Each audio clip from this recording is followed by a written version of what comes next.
this milestone, we bring you the CSI 25th Anniversary Raffle Promo. With 25 netbook, 25 iPad 2, 25 Samsung 32 inches LCD TV at stake, and 5 Toyota Vios for the grand prize. Continue shopping at all CSI outlets, buy 500 pesos worth of retail or 1,000 pesos worth of wholesale purchase of participating products and get one raffle coupon. Write your name, address, telephone number, and signature on the raffle coupon. Drop and drop boxes at any CSI branches. Draw date will be on September 18, 2011 at CSI The City Mall, Lucao District, Dagupan City. CSI. 25 years of great partnership with trusted products and corporations. 25 years of excellent service and savings. 25 years of valuing every penny. Own a sari-sari store, food cart franchise, educational plan, or buy the latest gadgets. Make your dreams happen because Alaska and CSI 25th Anniversary brings you Alaska's Papremyo Raffle Promo. From June 16 to August 28, 2011, simply buy 200 pesos worth of retail or 500 pesos worth of wholesale purchase of Alaska products at all CSI branches to get one raffle coupon. Write your name, address, telephone number, and signature on the raffle coupon and drop boxes at any CSI branches near you. Raffle draw will be on August 28, 2011 at CSI The City Mall, Lucao District, Dagupan City. 10 winners of 25,000 will be chosen for the second prize and 10 winners of 100,000 for the first prize, or more than 1 million pesos at stake. Hurry and join Alaska and CSI Alaska's Papremyo. 25 years of great partnership and 25 years of savings and service to every family.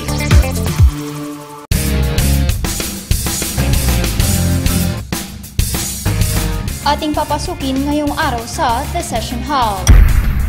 Meat vendors na Malimgas Public Market umalma sa umano yung mataas na singil sa inspection fee ng lokal na pamahalaan.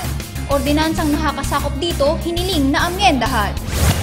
Puno ng kasiyahan tree planting project ng JCI Dagupan Incorporated, hinangaan at sinuportahan ni Vice Mayor Belen Fernandez. Councilor Alvin Coquia nakiisa rin sa proyekto. Lingguhang livelihood fair inilunsad ni Vice Mayor Belen Fernandez sa CSI The City Mall Compound upang tulungan ng DepEd Dagupan at mga barangay na ipromote ang kanilang mga produkto. Industriya ng bangus kasama rin ipromote sa naturang fair. 6 na buwang supplemental feeding program ng Unilever at ni Vice Mayor Belen Fernandez nagsimula na. Busy Alcalde, personal na binisita at minonitor ang kalagayan ng mga batang beneficiaries. Lahat ng yan tutukan dahil your attendance is a must sa The Session Hall.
Dumadaing na ang mga meat vendors sa lungsod ng Dagupan dahil umano sa bigat ng kanilang binabayarang halaga ng inspection fee sa bawat ipapasok na hog, chicken at cattle sa Malimgas Public Market.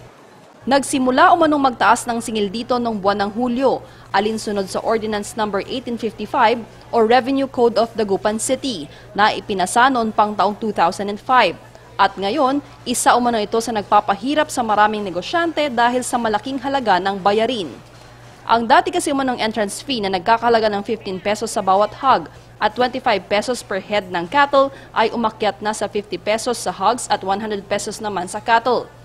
Araw-araw, kung minsan, ay mas marami kaming binabayaran na inspection fee kaysa electric bills namin. Sa akin po, kung minsan, 500 kung minsan binabayaran ko sa inspection fee alone, pagkatapos ang binabayaran ko naman sa renta ko sa aking pwesto ay 360 per day. So, mahigit pa yung inspection fee kaysa doon sa rental ko ng store ko.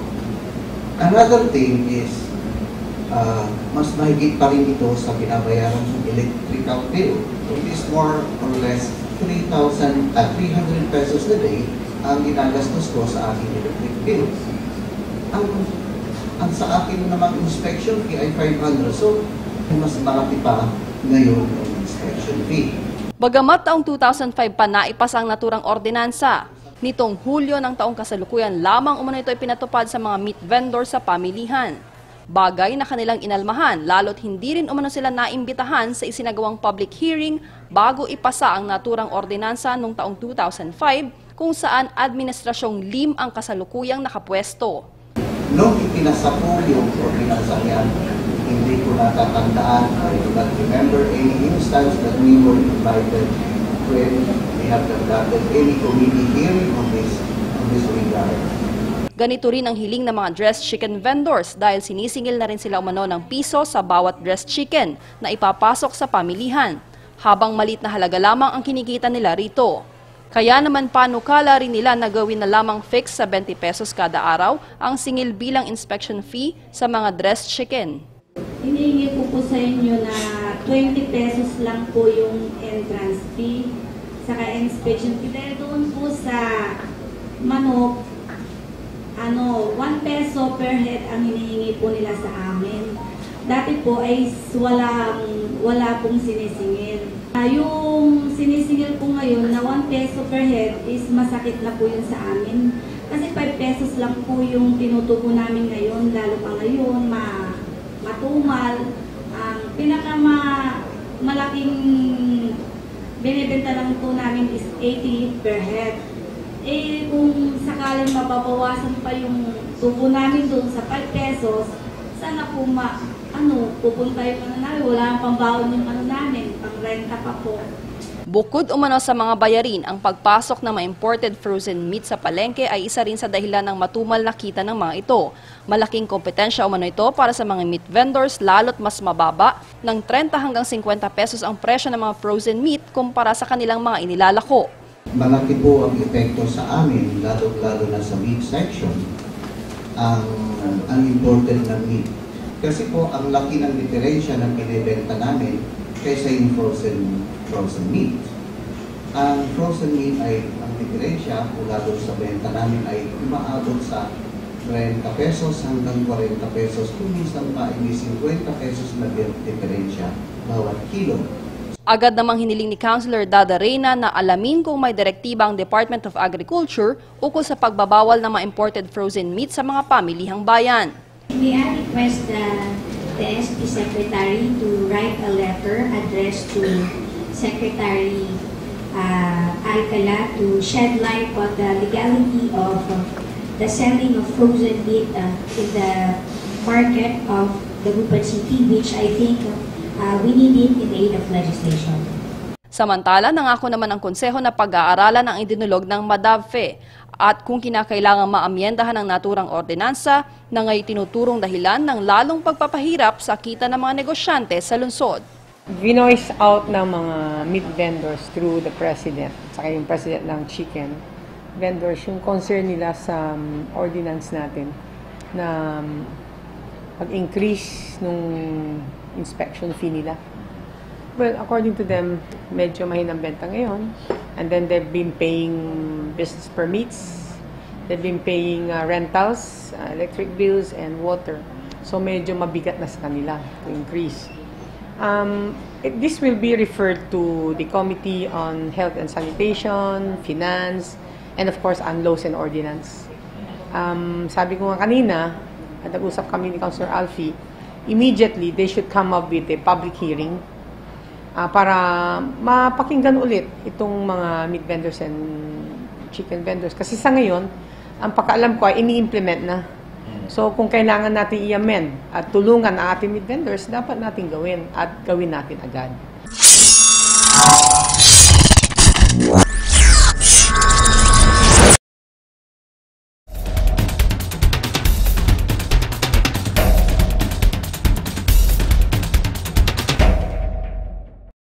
Parusang maituturing sa mga taga-barangay Lumboy ang bahagi ito sa kanilang barangay kung saan lubog sa naipong tubig ulan ang eskinitang dinadaanan ng maraming residente rito.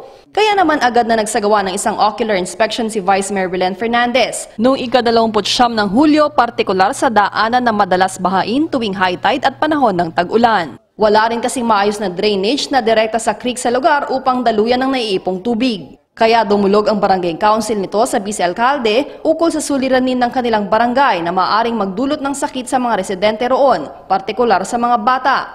Hindi naman sila binigo ni Vice Mayor Fernandez at agad na inaksyonan ang naturang suliranin. Nangako si Fernandez na kanyang sasagutin ang mga gastusin sa pagtatabon at pagsasaayos ng naturang daan upang maging ligtas sa mga mamamayan ng barangay sa mga posibleng sakuna o sakit na magmula rito. At makarangang ilang araw, agad na nagbayanihan ang mga residente sa lugar at nilimas ang naiipong tubig at nagtulong-tulong sa pagtatabon at kalaunay pagsisemento ng naturang daan.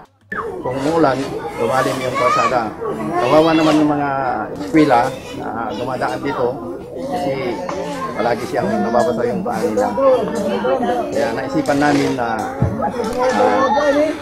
humingi kami ng pondo dahil na yung tabon at saka yung pangsiminto.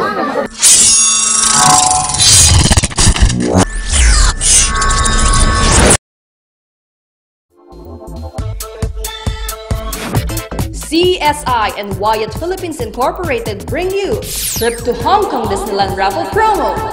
Just buy any of Bonakid Preschool, ProMill Preschool, and Progress Preschool Gold of any size and get corresponding number of raffle coupon. Write your name, address, cell phone number, and signature on the raffle coupon. Drop and drop boxes at any CSI branch. One winner will get a trip for two to Hong Kong Disneyland package with hotel accommodation and pocket money worth 20,000 pesos. Draw date is on October 2, 2011 at CSI The City Mall, Lucao District, Dagupan City. Experience the fun at Hong Kong Disneyland with CSI and Wyatt, leading the way to healthier world by bringing the best and highest quality nutrition to infants and children.